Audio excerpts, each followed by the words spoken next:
All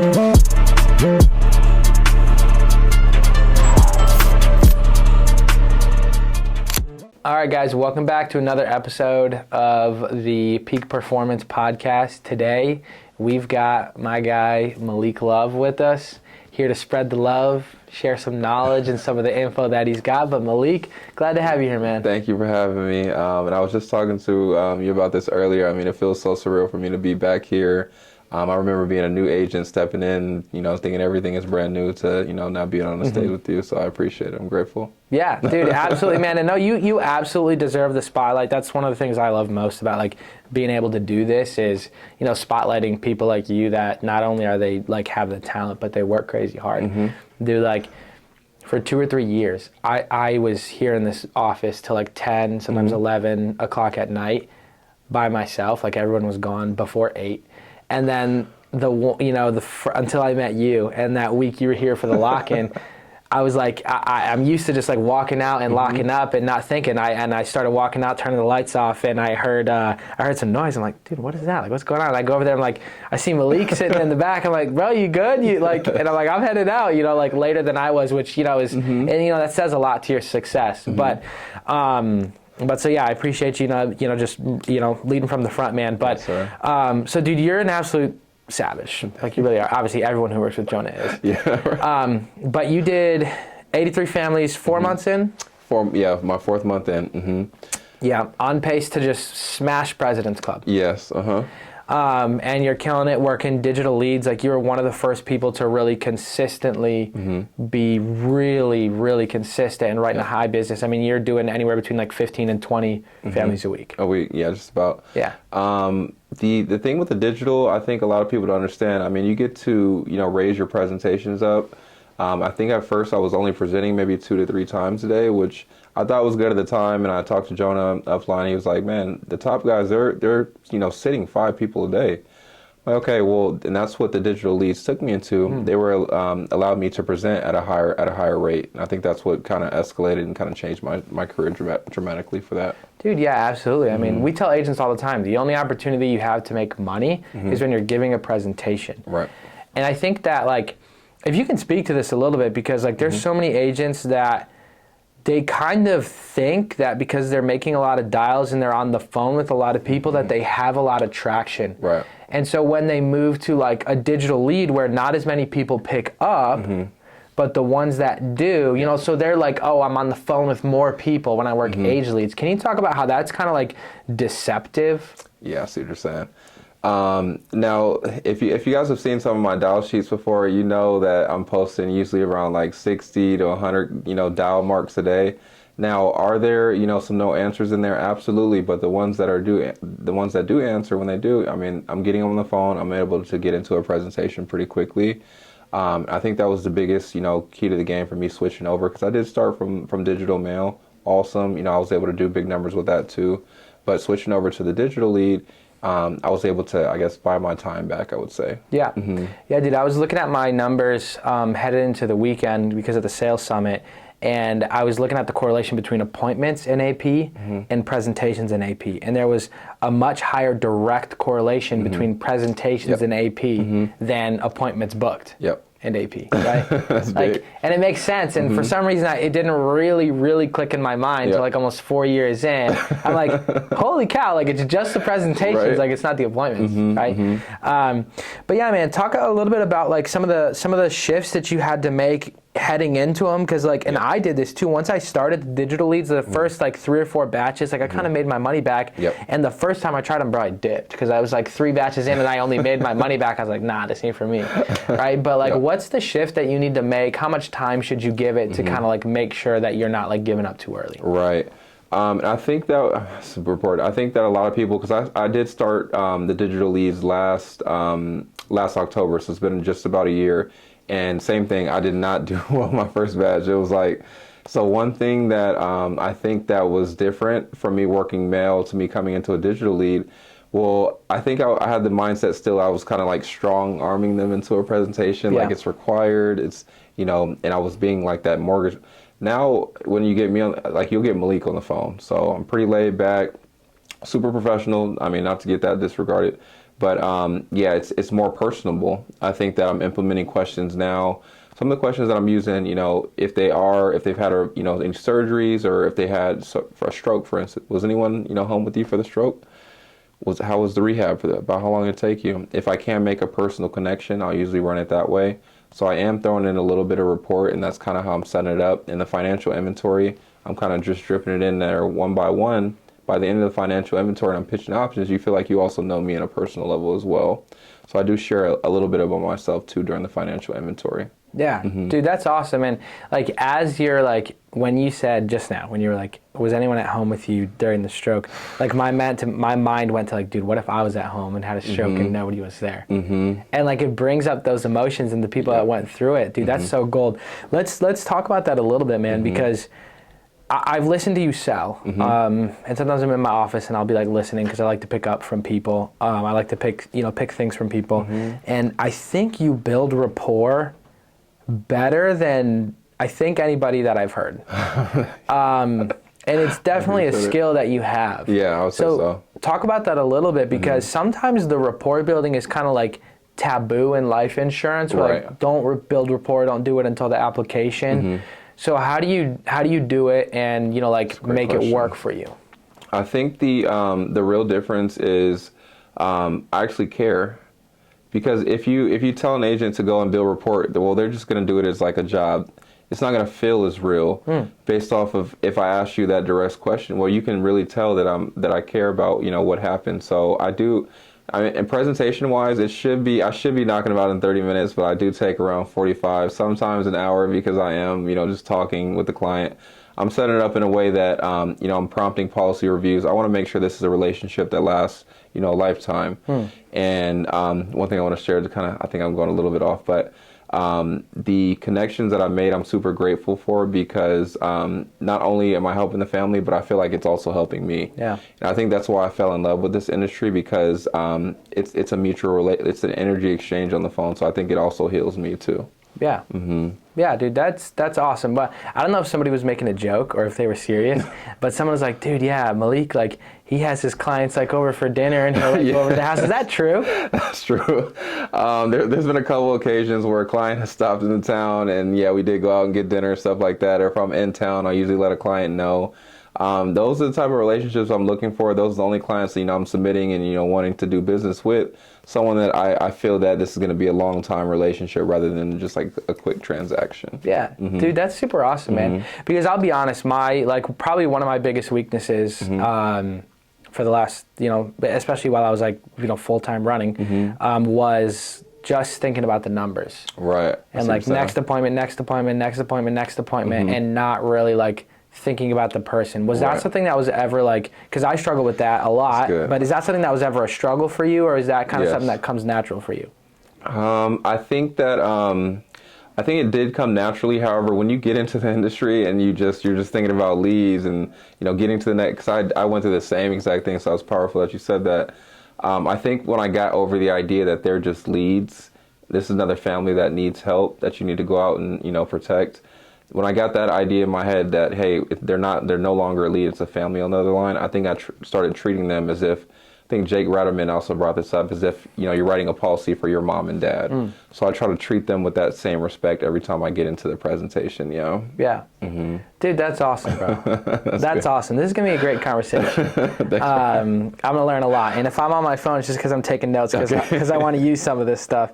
But all right, let's go back to the rapport building a little bit. Can you you gave a couple, but can you kind of give some examples of like what you're doing to build rapport? And because I'm sure a lot of it like will help you close too. Like what you're doing to build rapport and how you're using it like tactfully. So I usually start doing that in the financial inventory. I know we pretty much have the same question set. So the first one I'll hit, and never, if you are going to do this, don't force the connection, because it will absolutely sound forced. It'll kind of sound like eh. But the first thing is going to be in surgeries. So when I get to the surgery section, I'll usually ask, how was the rehab? How was the surgery? Is it giving you problems now? I honestly want to know, because I've been through a couple surgeries myself, and that's what, if I can make the connection, I'll trigger it there with the experience for myself.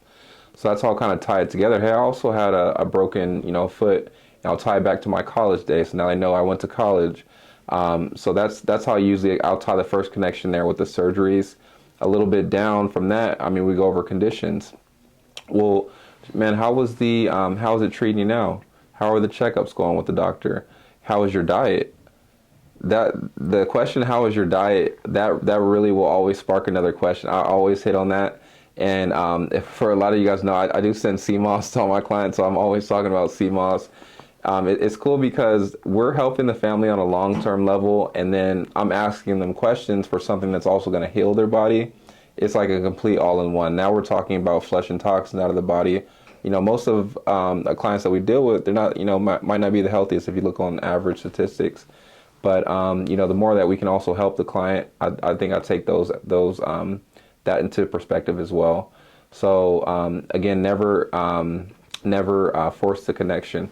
Now, as I'm going along during the financial inventory as well, next question I ask, hey, I didn't ask, do you have any kids or grandkids?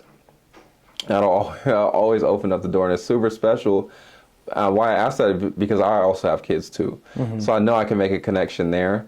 And it's always super special because they're going to share if they did have kids or if they had grandkids, it's going to bring a whole nother connection, a lot more energy to the call.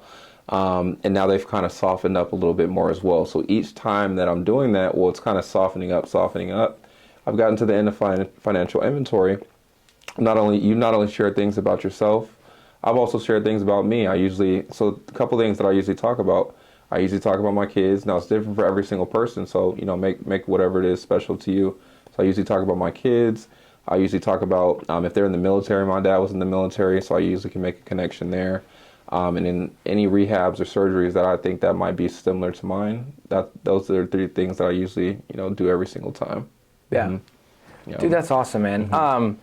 Last question about the rapport building mm-hmm. too. First of all, I love that you mentioned like being genuine, not forcing it. Mm-hmm. Because mm-hmm. like for a long time coming into the industry, I was told like, don't be friends with the client. Yeah. Mm-hmm. But I think the line isn't friend, not friend. The line is genuine, not genuine. Yeah, I like that. Yeah. That's a good way to put it. And because like when like we all can smell bull crap. Like we can smell when something's being fake, right? 100%. And so I love that that's like a part of like what you embody. But so how do you go from, because the issue a lot of people have is they get too friendly, too chummy with the client, and then the client's too comfortable to make too comfortable to really feel that call to action, right? So where's the line, or what are you doing to kind of like bring it back around? Right.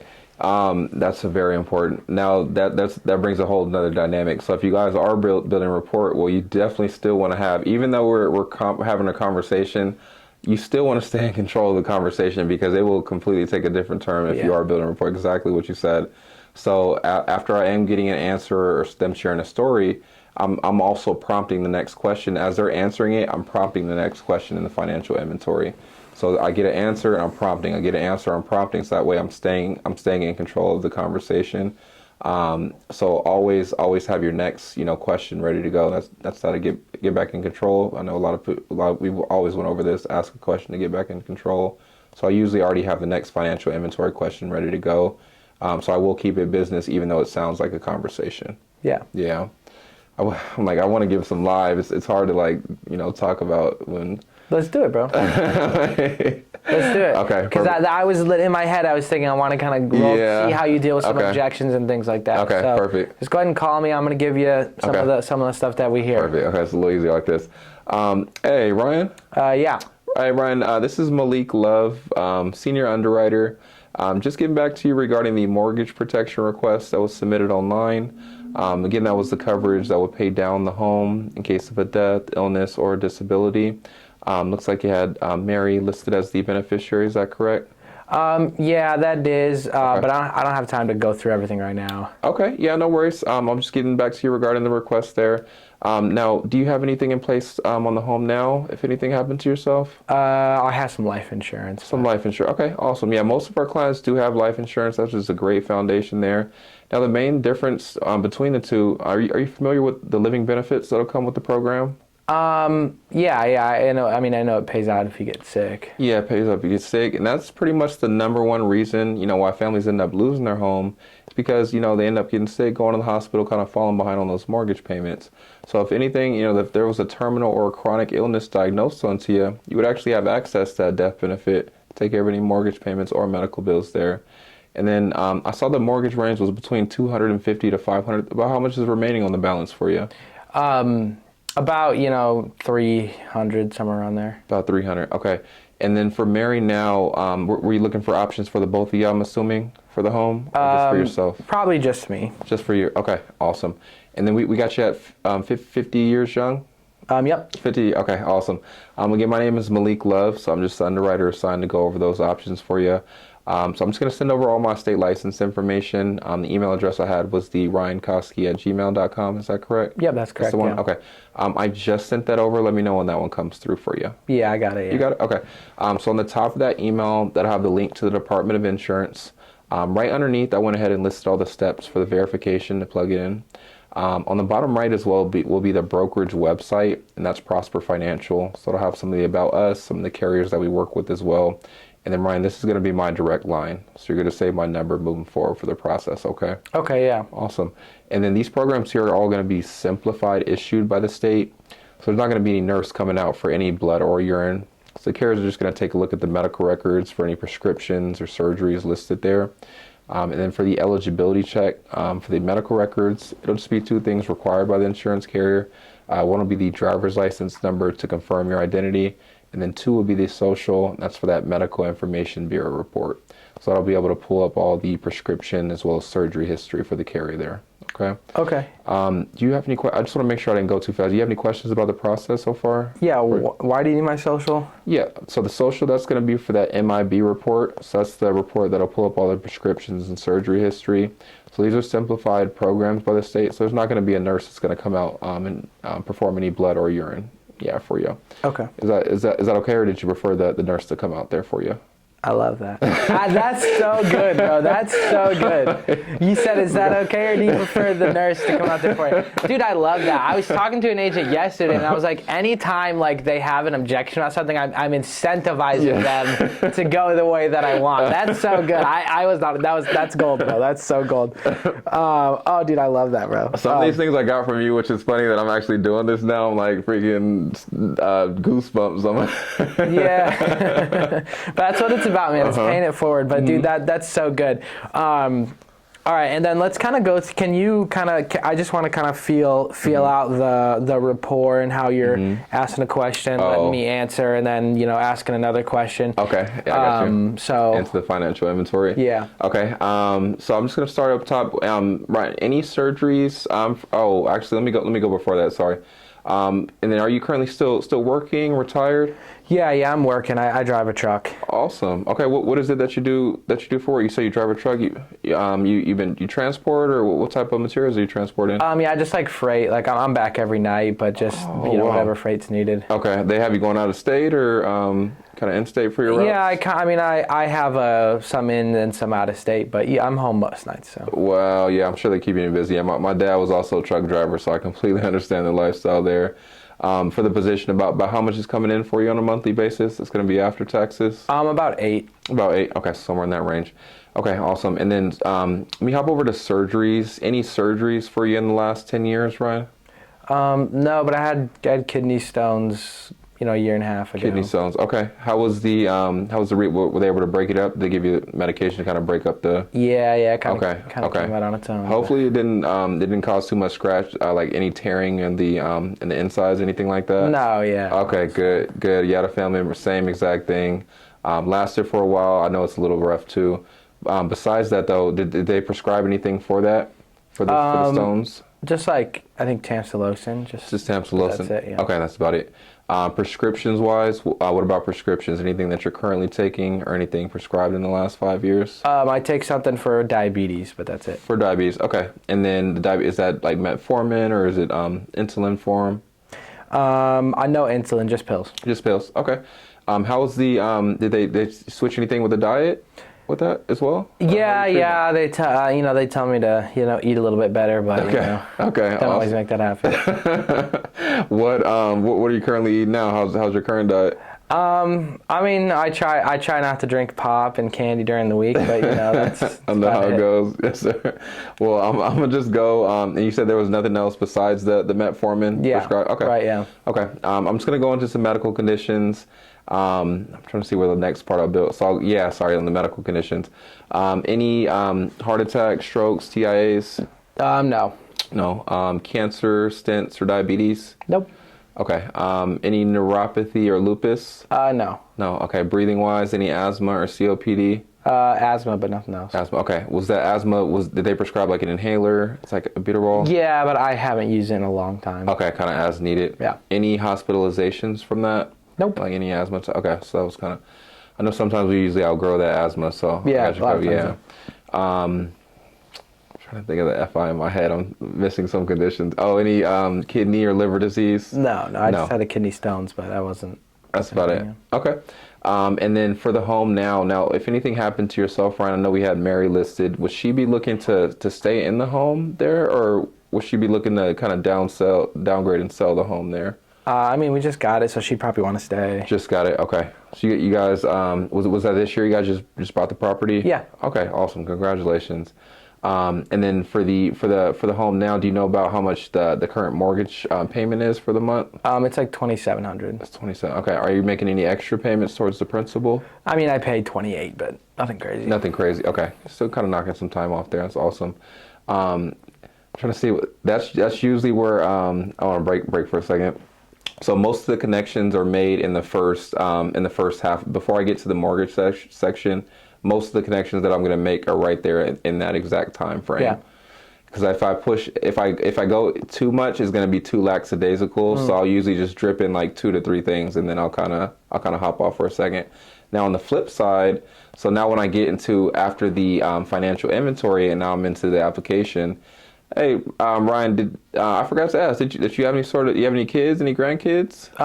Yeah, I have some grandbabies, yeah. Grandbaby, okay, you get to see them often? Are they in town? Yeah, they live right down the street. Awesome, you guys getting plenty of pictures in, I'm assuming? Oh, yeah, all the time. The camera roll's full.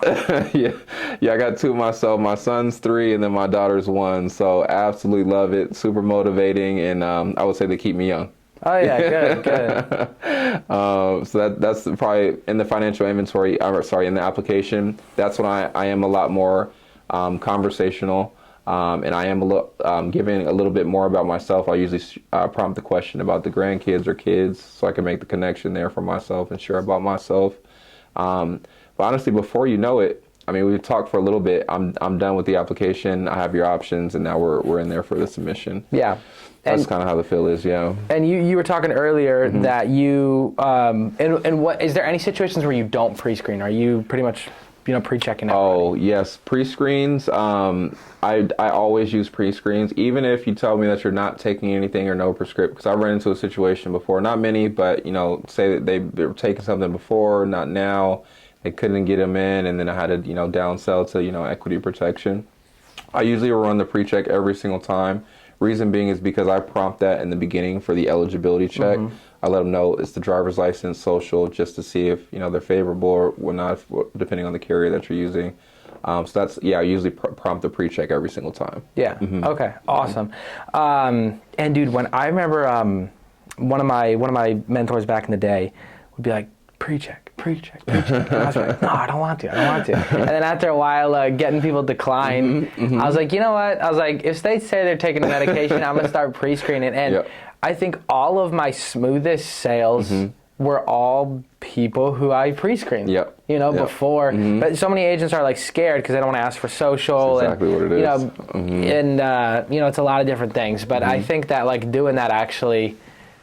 Yeah, dude, it can start to change the game, when you're super intentional and just from the beginning. Because one thing that I've been learning lately, and you know how it is, dude, when you start training, like, you'll do things when you're selling and you don't realize why you're doing them, and then you start training. Great point, yeah. And then you're like, oh, that's why I do that or say that. And I was thinking, like, why was it like that? Where when I pre-check, dude, it's because you're like, we talk about assuming the sale, right? Like in Word, but when you're physically actually assuming the sale and filling the application out, like I'm already halfway through the application, like we're doing this thing. And there's a mental like shift that happens, when you're already doing the app and you're physically like assuming the sale. Right. 100%. And it's like a big deal, dude. And that's something that my agents, we need to do a lot more. Like it was like I was like, yeah, when you were up there, on the training, I was like, man, I do got to get. We are leaving some money out on the table. But let's pivot. Pivot a little bit, and let's just kind of continue that role play down. Okay. Now you're done with the financial inventory. Okay. Now, wherever you go after that, if that's emotion, value building or whatever. But let's continue from there. Keep going. Yes. So getting back into it, Mary, she's going to end up staying in the home, correct? She'd want to. Yeah. Okay, and then is she currently working, retired from Mary? She works, part time. She just kind of works for fun, kind of, but works for okay.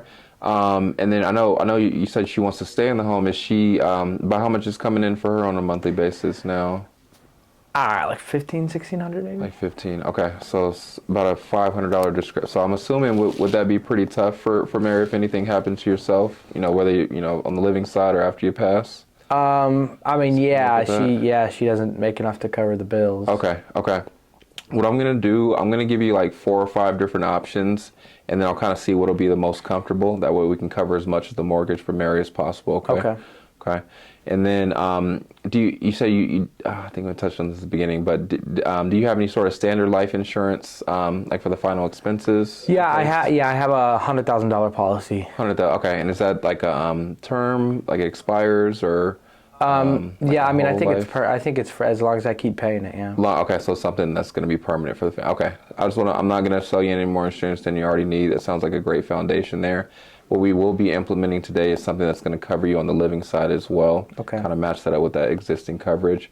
Now, what I'm going to do for the address for the home, what's the address that we're looking to protect today? 3434 Success Lane. Success. Okay, and that's the same place you want the hard copy document sent to in the mail? Yep. Okay, so I'll get everything sent there.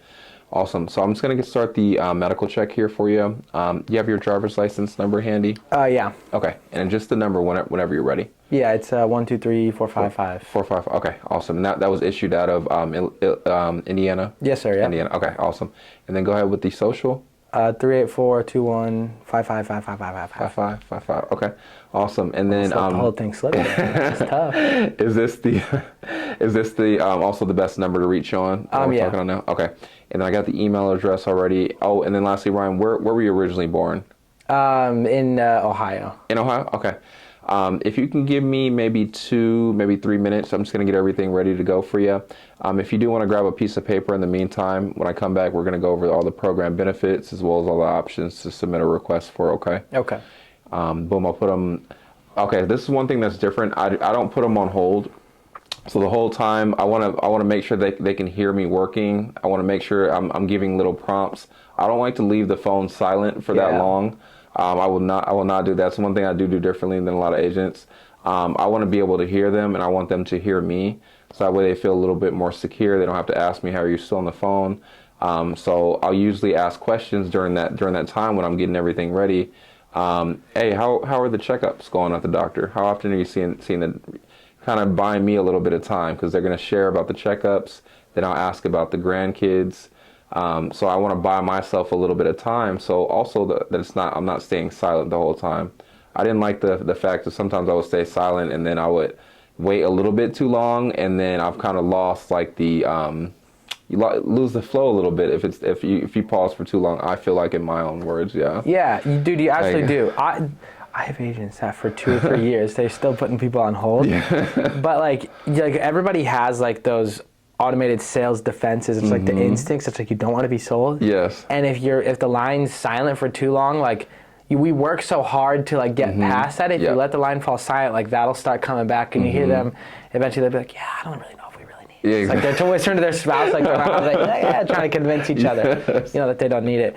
But awesome, dude. And then what are your biggest? What are some of your biggest like tips to get people to buy on the first touch? Because I know most of what you're doing is one call close-in, and that's what most agents struggle with is getting people to make a decision on the spot. I think a lot to do with that is I think you touched on this earlier in the training, down closing. I think I'm a specialist at down closing.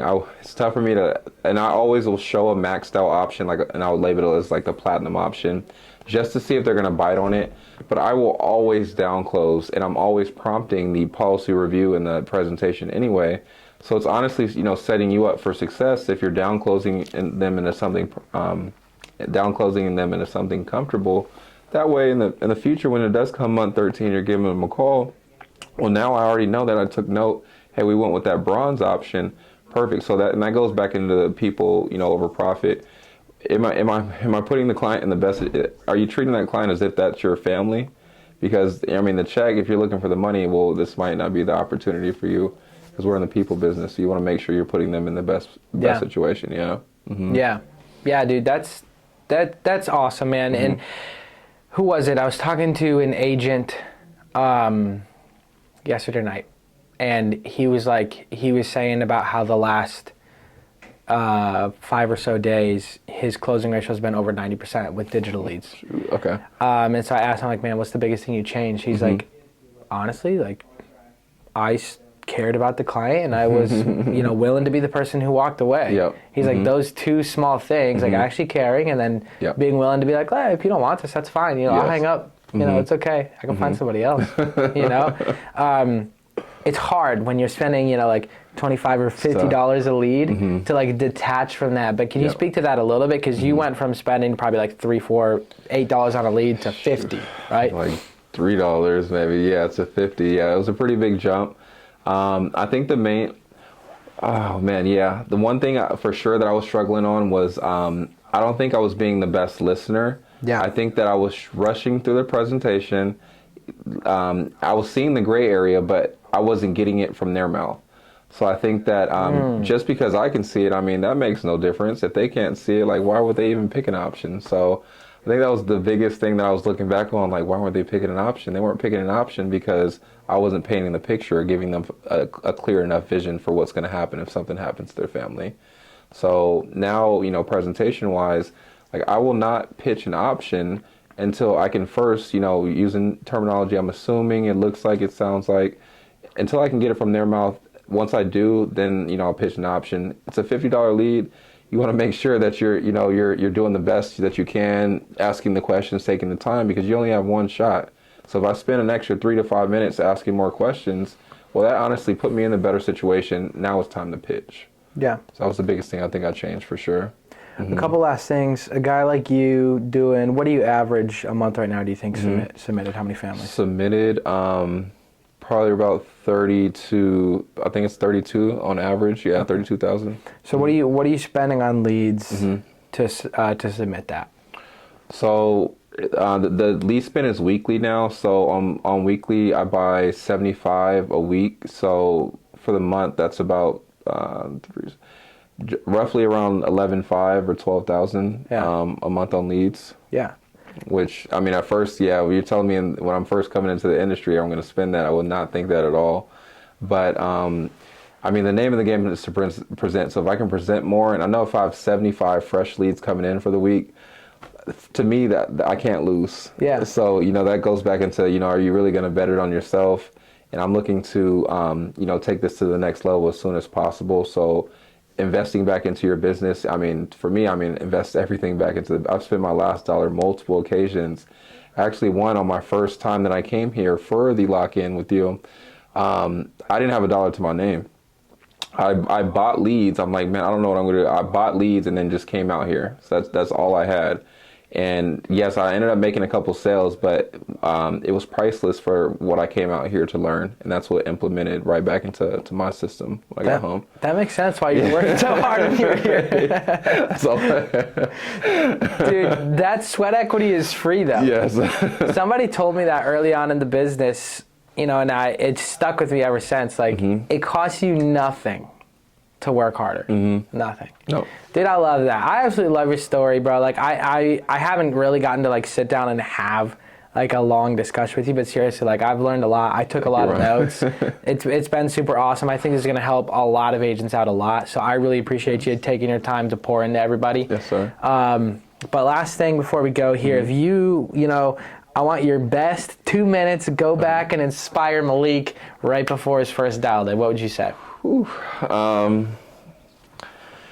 My first dial day, oh man, I was a complete script reader and just not like, I would say, go in there just as confident as if you've been in the industry, a couple years. I know it's tough because, you're thinking, about X and Y and Z, but as long as you go in there with the right tonality, you're cool, calm, and composed, that'll out-trump any other occasion because you can always find the answer. We have all the resources that we need here. So as long as you're going in there, with the right tonality, you sound confident.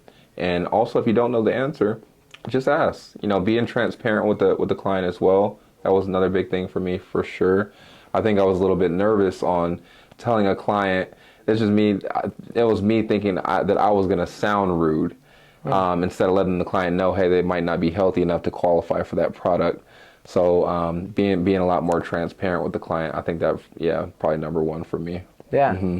Dude, well, that's awesome, bro. I appreciate you. I appreciate you coming by, bro. But Yes, that was awesome. Thank you. Dude, that's